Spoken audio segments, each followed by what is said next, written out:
Vous écoutez la 7e partie de L'Amant de Marguerite Duras.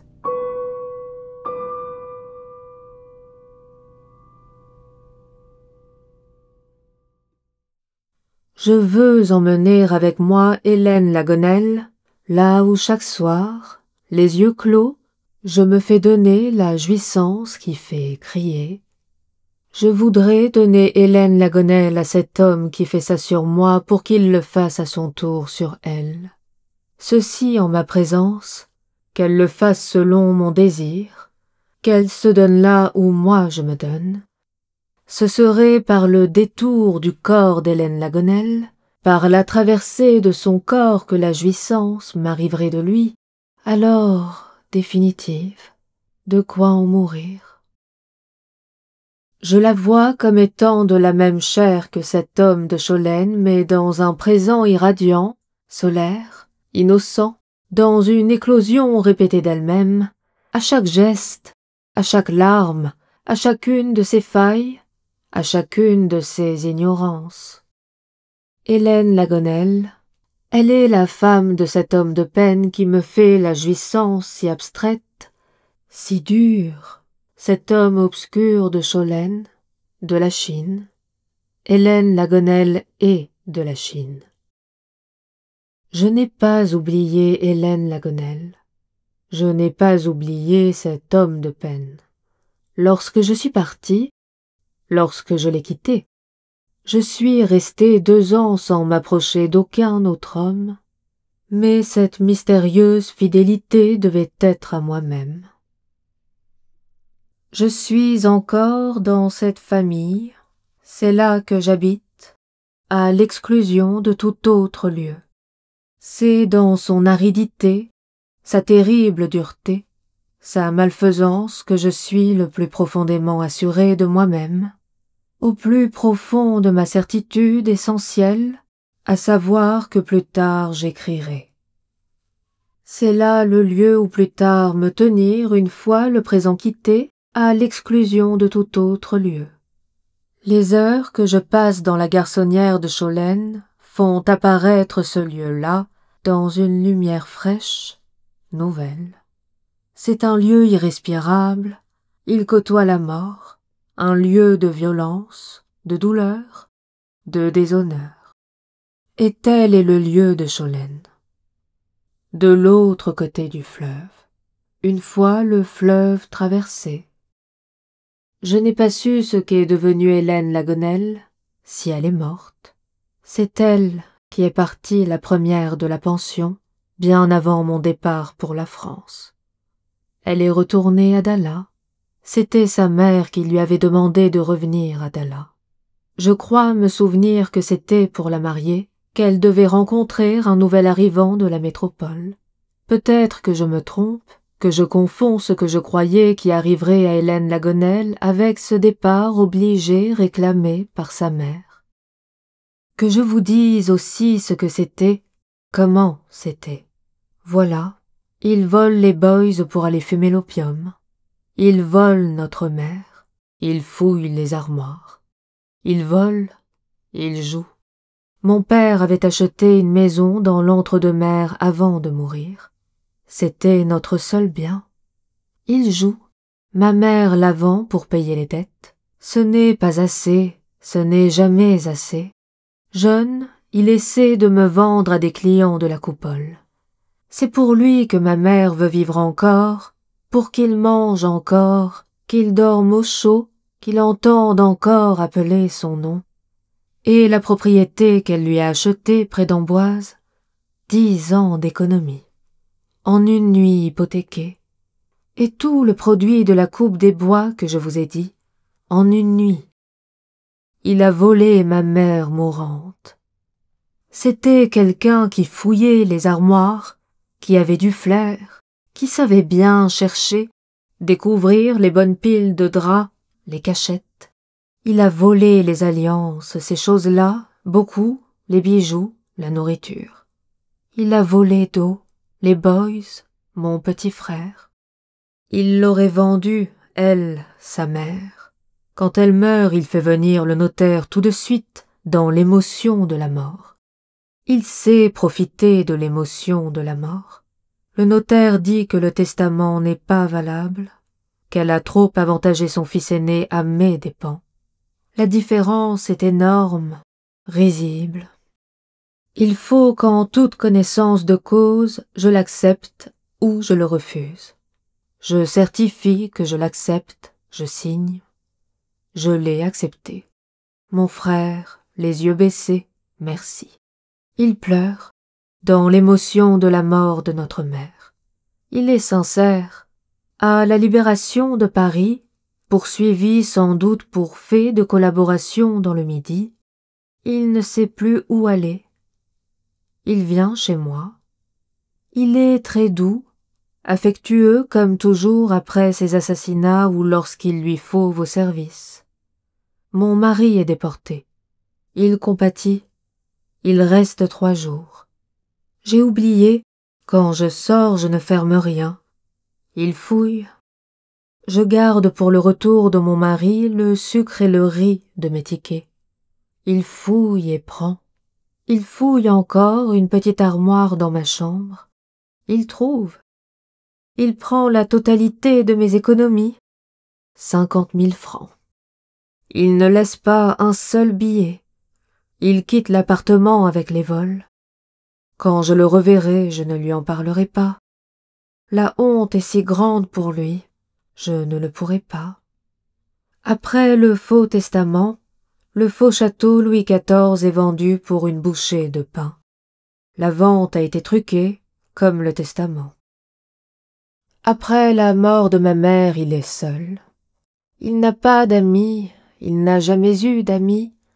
Il a eu quelquefois des femmes qu'il faisait travailler à Montparnasse, quelquefois des femmes qu'il ne faisait pas travailler, au début tout au moins, quelquefois des hommes mais qui, eux, le payaient. Il vivait dans une grande solitude. Celle-ci s'est accrue avec la vieillesse. C'était seulement un voyou, ses causes étaient minces. Il a fait peur autour de lui, pas au-delà. Avec nous, il a perdu son véritable empire. Ce n'était pas un gangster, c'était un voyou de famille, un fouilleur d'armoire, un assassin sans armes. Il ne se compromettait pas.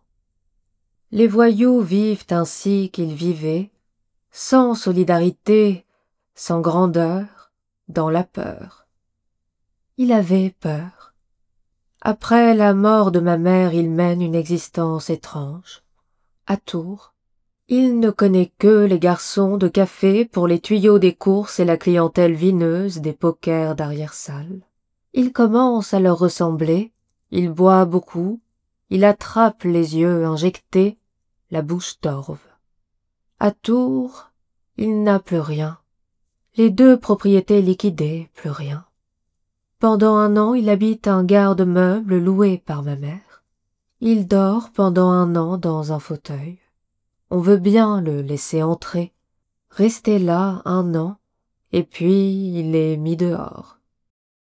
Pendant 1 an, il a dû espérer racheter sa propriété hypothéquée. Il a joué 1 à 1 les meubles de ma mère au garde-meubles, les bouddhas de bronze, les cuivres et puis les lits, et puis les armoires et puis les draps. Et puis un jour il n'a plus rien eu, ça leur arrive. Un jour il a le costume qu'il a sur le dos, plus rien d'autre, plus un drap, plus un couvert. Il est seul. En 1 an personne ne lui a ouvert sa porte. Il écrit à un cousin de Paris. Il aura une chambre de service à Malesherbes. Et à plus de 50 ans, il aura son premier emploi, le premier salaire de sa vie. Il est planton dans une compagnie d'assurance maritime. Ça a duré, je crois, 15 ans. Il est allé à l'hôpital. Il n'y est pas mort. Il est mort dans sa chambre. Ma mère n'a jamais parlé de cet enfant. Elle ne s'est jamais plainte. Elle n'a jamais parlé du fouilleur d'armoire à personne. Il en a été de cette maternité comme d'un délit. Elle la tenait cachée, devait la croire inintelligible, incommunicable à quiconque ne connaissait pas son fils comme elle le connaissait, par devant Dieu et seulement devant lui. Elle en disait de petites banalités, toujours les mêmes, que s'il avait voulu, c'aurait été lui le plus intelligent des trois, le plus artiste, le plus fin, et aussi celui qui avait le plus aimé sa mère. Lui qui, en définitive, l'avait le mieux comprise. Je ne savais pas, disait-elle, qu'on pouvait attendre ça d'un garçon, une telle intuition, une tendresse si profonde. Reste cette image de notre parenté, c'est un repas à Sadek. Nous mangeons tous les trois à la table de la salle à manger. Ils ont 17 ans, 18 ans. Ma mère n'est pas avec nous. Ils nous regardent manger, le petit frère et moi, et puis il pose sa fourchette. Il ne regarde plus que mon petit frère. Très longuement, il le regarde et puis il lui dit tout à coup, très calmement, quelque chose de terrible. La phrase est sur la nourriture.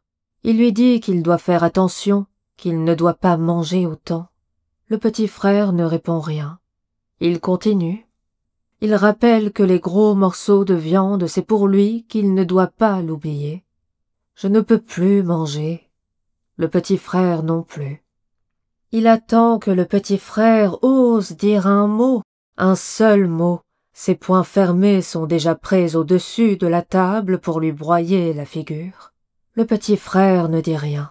Il est très pâle, entre ses cils le début des pleurs. Quand il meurt, c'est un jour morne, je crois de printemps, d'avril. On me téléphone. Rien, on ne dit rien d'autre. Il a été trouvé mort, par terre, dans sa chambre. La mort était en avance sur la fin de son histoire. De son vivant, c'était déjà fait, c'était trop tard pour qu'il meure, c'était fait depuis la mort du petit frère. Les mots subjugants, tout est consommé. Elle a demandé que celui-là soit enterré avec elle. Je ne sais plus à quel endroit, dans quel cimetière, je sais que c'est dans la Loire. Ils sont tous les deux dans la tombe, eux deux seulement, c'est juste. L'image est d'une intolérable splendeur. Le crépuscule tombait à la même heure toute l'année. Il était très court, presque brutal. À la saison des pluies, pendant des semaines, on ne voyait pas le ciel.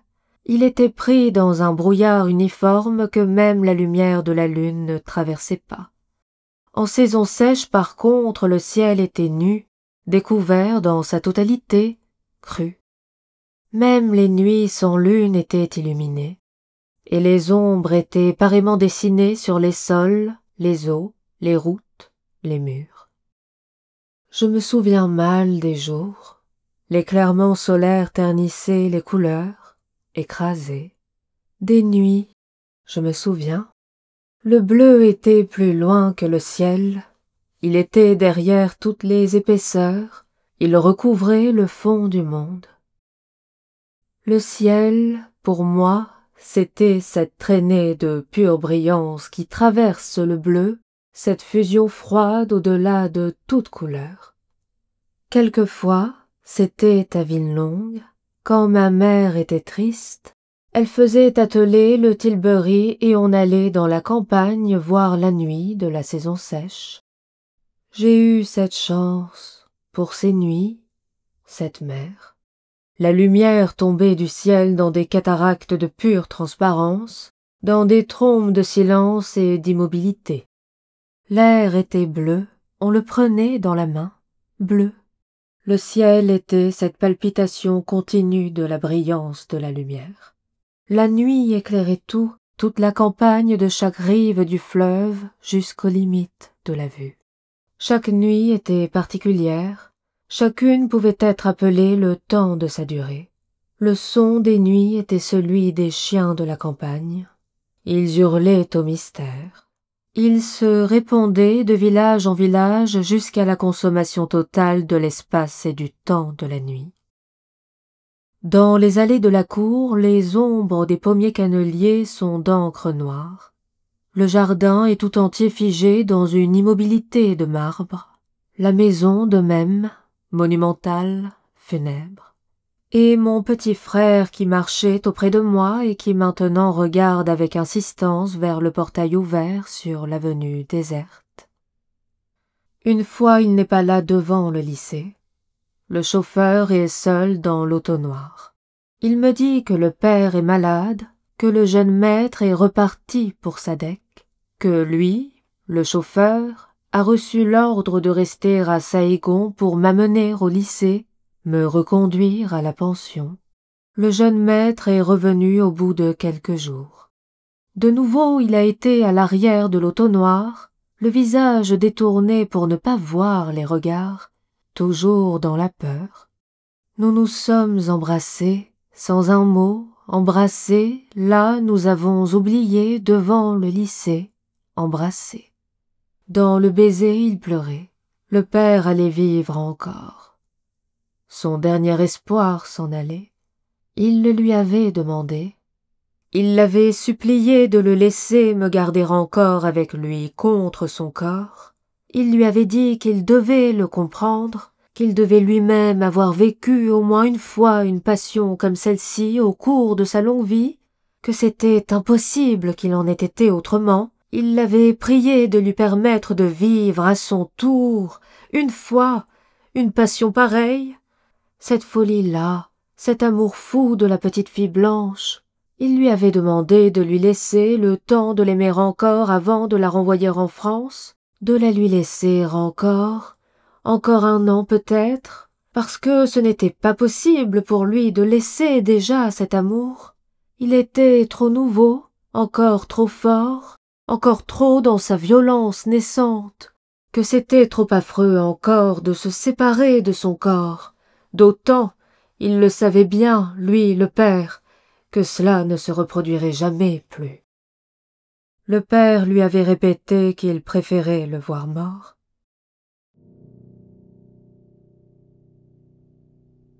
Nous nous sommes baignés ensemble avec l'eau fraîche des jarres, nous nous sommes embrassés, nous avons pleuré, et ça a été encore à en mourir, mais cette fois déjà d'une inconsolable jouissance. Et puis je lui ai dit de ne rien regretter, je lui ai rappelé ce qu'il avait dit, que je partirais de partout, que je ne pouvais pas décider de ma conduite. Il a dit que même cela lui était égal désormais, que tout était dépassé. Alors je lui ai dit que j'étais de l'avis de son père, que je refusais de rester avec lui. Je n'ai pas donné de raison. C'est une des longues avenues de Vinlong qui se termine sur le Mékong. C'est une avenue toujours déserte le soir. Ce soir-là, comme presque chaque soir, il y a une panne d'électricité. Tout commence par là. Dès que j'atteins l'avenue, que le portail est refermé derrière moi, survient la panne de lumière. Je cours parce que j'ai peur de l'obscurité, je cours de plus en plus vite, et tout à coup je crois entendre une autre course derrière moi, et tout à coup je suis sûre que derrière moi quelqu'un court dans mon sillage. Tout en courant je me retourne et je vois, c'est une très grande femme, très maigre, maigre comme la mort et qui rit et qui court. Elle est pieds nus, elle court après moi pour me rattraper, je la reconnais. C'est la folle du poste, la folle de Vinlong.